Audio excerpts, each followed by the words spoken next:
Hello and welcome to today's Medical Society with how many people? 3 people. Anyway, so to kick it off, we're going to actually be discussing one of my most favourite topics I find in medicine. It's actually something called the biopsychosocial model.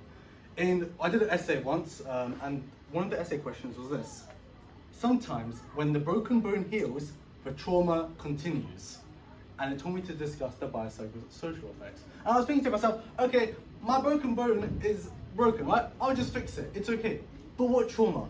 Why would I experience trauma if I'm already healed? And this is what we're going to explore. So you might have some thoughts in your head about, okay, I already know what he's on about, you're dumb, whatever, right? But I will show you and discuss about how this all ties into the biopsychosocial model. Stop clapping. Right. So, here is the history of the model, to have an understanding of how did doctors in the past think about medicine. Health was related to only pathogens. So therefore, if you have a lack of pathogens in yourself, let's say you're not suffering from malaria, you're in good health, it's okay. But if you're suffering from a disease, then you are in ill health. You are considered as diseased. This even relates to disabilities, this relates to people with depression, it relates with anything. So, if you're in ill health, you have any disease, no fungi, whatever, you're just considered diseased and it's ill health. But this guy over here, right, he's called George Engel, he was like, you know what, I disagree. I'm like, I don't agree with this model, I think your model is a little bit stupid, right? I believe that the model is based on that you need to understand, right, and have an account of the social context in which a person lives. So you might have some ideas right now why I'm discussing about this. No, a disease doesn't just come from nowhere. There's got to be a context to it for someone to be diseased. And that is like targeting the main problem, which is what we want. So let's have a look through. See? Oh, the door opens. Let me close the door. This is a heavy wind. Okay, right. So here's a bit of the history of the model, right? Okay, have a look. This guy, he has chest pain. He's coughing, right? That's the coughing sound effect, okay? And this is Dr. Mike, and he's saying, okay, we're going to do a pain history, right? Let's check some lab tests, let's check your temperature, etc., right? He says, okay, doc, fine. And he's coughing with your like, right? That's the squeezing part, right? He's like, okay, if you eat this, you'll feel better. Some aspirin, okay? What might you see some problems with this scenario, this conversation right here? Yeah, go on, Walid. The guy doesn't squish when he has chest pain. Okay, shush. It's too vague. He's just giving aspirin, which is a painkiller, just for anything, for any reason. Yeah, exactly. Chest pain could be something more serious. Yeah, come in. I think you can shut the door on me. Come in. Hi. Hello. Yeah, it's too vague. It's too vague. vague, Could be yeah. dying. Exactly, right? So it's a bit too vague, okay? So let's explore what about this model that makes it special, right? The biopsychosocial model. So, biopsychosocial model, we can split it into 3 things. The biology, let's look at it. The biology is any of the adaptive responses in our genetic makeup. For example, our immune system, right? Even our skin, for example. Our hair. How long our toes are. You'll never know. The other part is the psychology. Our processes, our beliefs, our thinking patterns. This could tie into depression and any other mental illnesses included as well. Or it can be social as well. Environmental or social factors. For example, if you are a minor, you're a minor as in not a child, a minor as someone who works in the coal mines, right? You are more...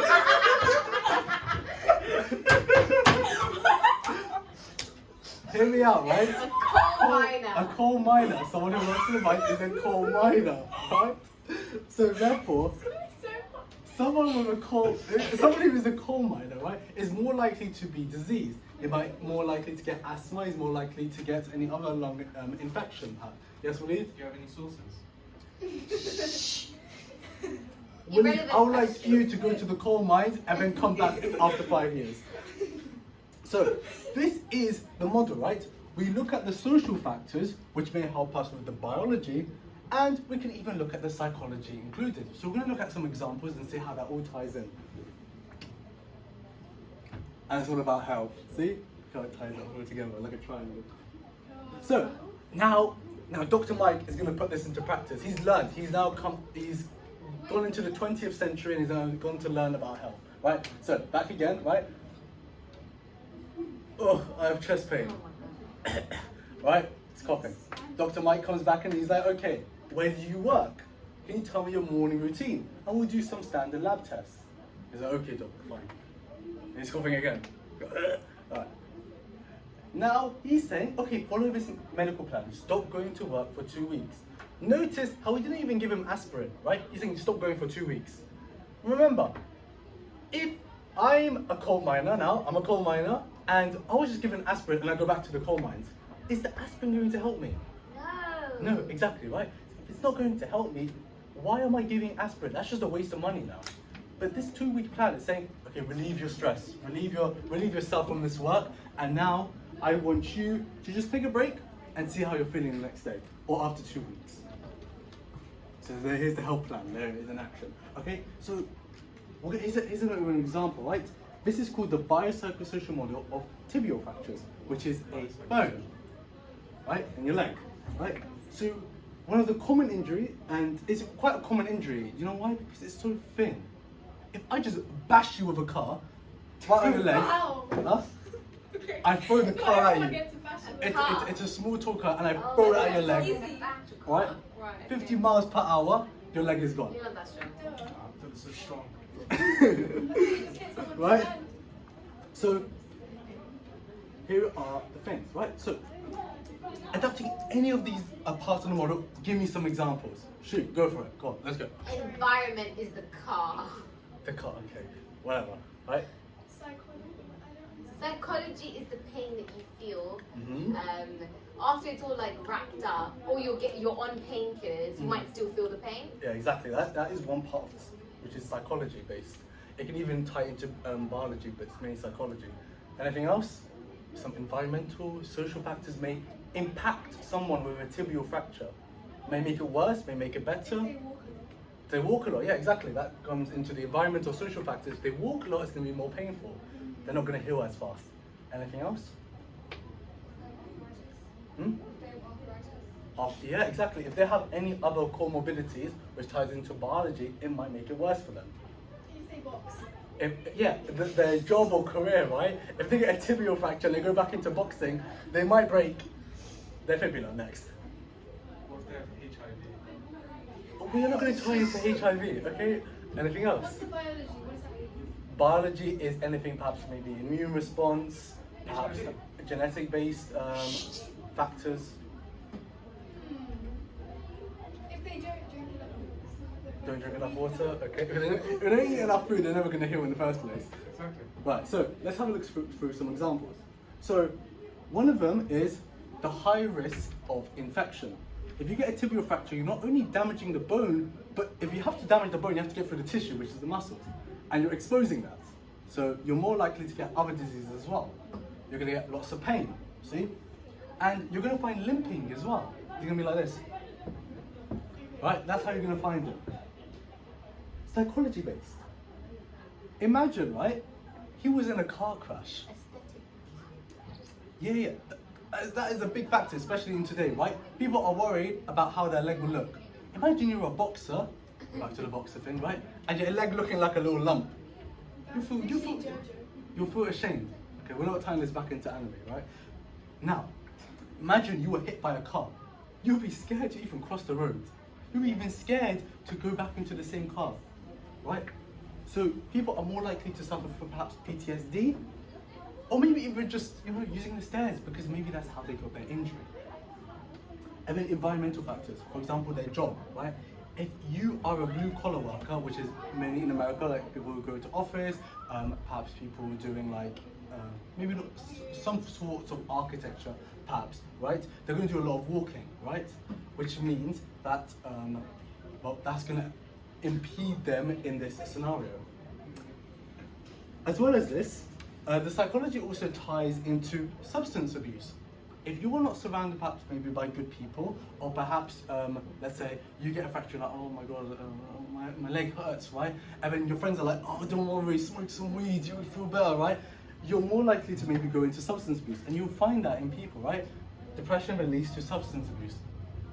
So commonly, right? Yeah? Any fact? No? It's a bit weird. Bit weird? If someone wants to just smoke weed while you're on fracture.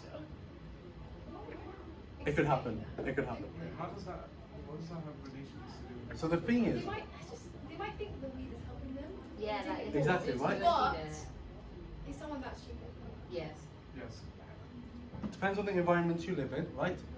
If you're going to go back, if you're going to people who maybe drink alcohol, you'll be more likely to tend to drink alcohol to relieve that pain.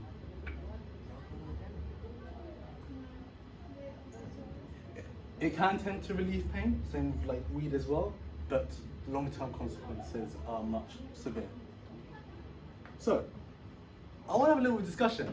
What is pain? If I punch you. And I'm going to show you 2 images, okay? What is pain, yeah? Calling you an influence auto dial. Anything else? What is pain? What is pain to you guys? Physical pain or mental pain? Anything, what is pain?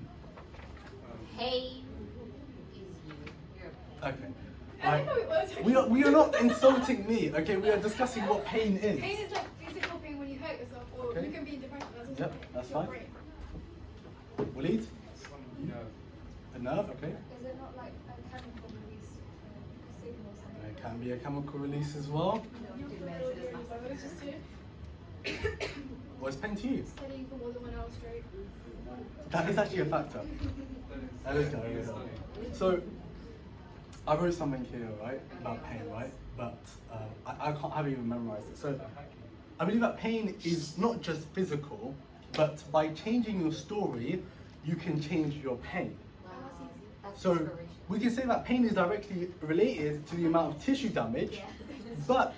or the illness or the inflammation, right? But it's subjective as well. The pain sensation you feel is unique because it is a chemical message, right? It is how our brain and our spinal cord is functioning at that time. So you may think that, and actually, let me rephrase, right? Let's say, Sugana, you get a paper cut. Yeah. How would you feel? You got a paper cut right now, how would you feel? You feel hurt, yeah? Oh, am I being Ow. stabbed with a paper cut? No, you just got a paper Oh, I've cut, got a right? paper You cut, got a sorry, paper I'm cut, thinking right? paper clip. Ow, I'm in pain, I need to get a plaster. Okay, yeah, pain, okay, you got plaster. Okay, yeah, go on. Yay! It's blood. Okay, right? Now, let's say you got a paper cut and it's during the exam. How would you feel? Pissed, yeah. That's not. Now you feel even worse, right? You'll be in more pain, you're like, oh my god, right? You'll be so angry. And let's say maybe you're in the middle of exam as well, and you got that paper cut, you go insane, right? So pain is subjective. There are some factors that lead to more pain or less pain. If you're watching anime and you got a paper cut, how would you feel? Yeah, don't give me some complex response to think you're brain. So, I'd like to introduce you to something called the mediators and the moderators. Somewhere along my script talks about mediators and moderators. So, here's A to C. A happens, which is the pain, and C is the response, or whatever you feel. But that is not the case. The case is different. The case is that there is something that lies within the interaction through these various factors. So there must be something in between that's causing more pain or less pain. B. Huh? B. There is B. You are right. There is B. See, there is B. B is so that. cute. And I'll show you why I put B, because B is that factor. Oh, wow, that's Because wow. foreshadowing, there you go, right? Relax, you thought you were slick with that. Right? There's a bit of a foreshadow, okay? So let's talk more about these mediators and moderators. So there you go, here's the paper cut, feeling some pain, right? But there's something within, isn't B. there? Which is B, right? B Yeah. is the stress. Of a paper So cut. that is the moderator. The moderator affects, it's like a Discord moderator, controls the chat, right? He's like this. I would only feel more pain because it depends on the amount of stress I feel. The more stress, the more pain I feel. That is a moderator. It's very simple, right? It's like, Is stress the only moderator? no, it could be other factors as well. It could be your family as well. If your family is shouting, then you feel more pain perhaps. So that can give you stress. That can give you stress, yes, so that'll be a moderator on top of another or moderator. But that is actually called a mediator. We're going to all go on to that. It's called a mediator. So here's an example, look. This is a mediator. The bone injury, right, doesn't lead on to substance abuse, like drinking of the alcohol, etc., right? Nobody just breaks their bone and is like, you know what, I'm going to drink it, right? It's fine, right? No. What's actually happening in between is the mediator. The mediator is saying that something has led me to being more depressed, right? Because of that bone injury, I'm more depressed now, I've got mental health issues, etc., right? And this has led me to drinking alcohol. So for example, if your family is shouting, right, you'll feel more stress. And therefore you feel more pain because of that paper cut. So you can see how the mediators and moderators are tying together, right? And I'm going to show you a big spider diagram of how this all interlinks to one another. Could anyone tell me a mediator for this? Sorry, a moderator for this interaction here? Stress.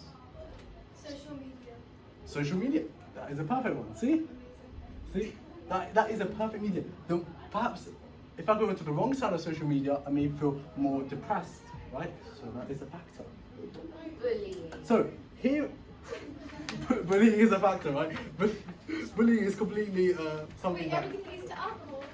What?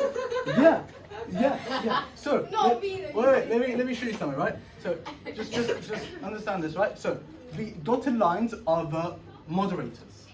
Wow. The solid lines are the mediators. So let's have a look at this one. The emotional distress to the pathological alcohol involvement, right? So we've got a mediator here, look. So parenting behavior. If the parenting is not as good, right? Or perhaps, you know, they're hitting you, they're whipping you. We're not going to discuss that further, right? That is considered as a moderator, right? Because I'm going to feel more distressed, right? And therefore I'm more likely to go into having alcohol. Yeah. Could anybody tell me why coping ability it acts as a moderator? What does that mean? Because that's a good thing, you know. You have a coping ability due to the whatever injury you have. If you can't cope well, you're gonna- Exactly. If you can't cope well, you're not going to be able to. Can you not have positive moderators? That's what I thought. No, you can change it positively. Look. Then why we They're all negative. Because, okay, now let's change it positively, right? Let's say, Let's say the parenting behavior is amazing. yeah, let's say the parenting behavior is You amazing. still get to alcohol. You're less likely. That's the thing. You're less likely. You could, because this is considered as a what's it called? A mediator. This leads to that, which leads to that, or that leads to that, right? It's a mediator because it leads from one place to another, but there's a chance. Yes, Walid? How does personality affect ethanol sensitivity? Personality. I'll explain. Okay, go on. So, imagine in uni, you want to look cool. It's one of those people, not us, of course. You want to look cool, you're trying to fit in.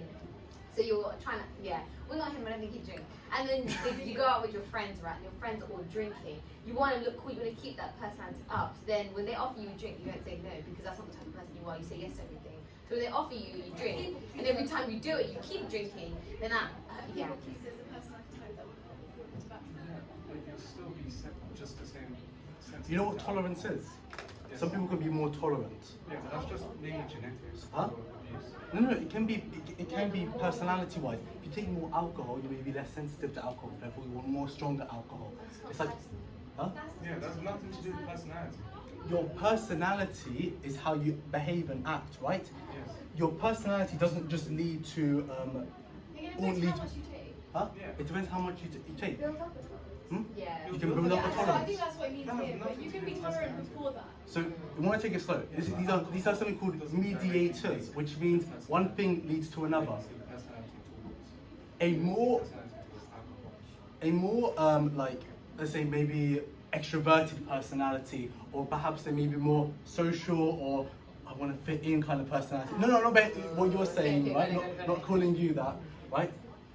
You may have a decreased ethanol sensitivity Therefore, you're more likely to lead to having more alcohol, perhaps, and therefore an increased alcohol expectancy, and therefore pathological alcohol involvement. Pathological is related to disease. It could even be increased consumption of alcohol. You're like a pathological liar. Yeah, I know, but like, why? You constantly lie. You constantly drink. Oh, okay. That's kind of cool. William, we're not promoting this behaviour. So anyone who's Right, watching, next. don't drink alcohol. Damn, man. Right, next slide, next slide. So, we're actually done. Woo! And thank you for listening. You're I hope welcome. you've learned something. I am going to post 2 articles on the team, so you can have a 3 look. people, okay. 4 You people. can have a look at it and maybe learn something, because it's based on the essays that I've written, what I've discussed at the start, you know. And I just want you to have a think about my first question. Sometimes when the broken bone heals, the trauma continues. And now you can apply all this into the biopsychosocial model.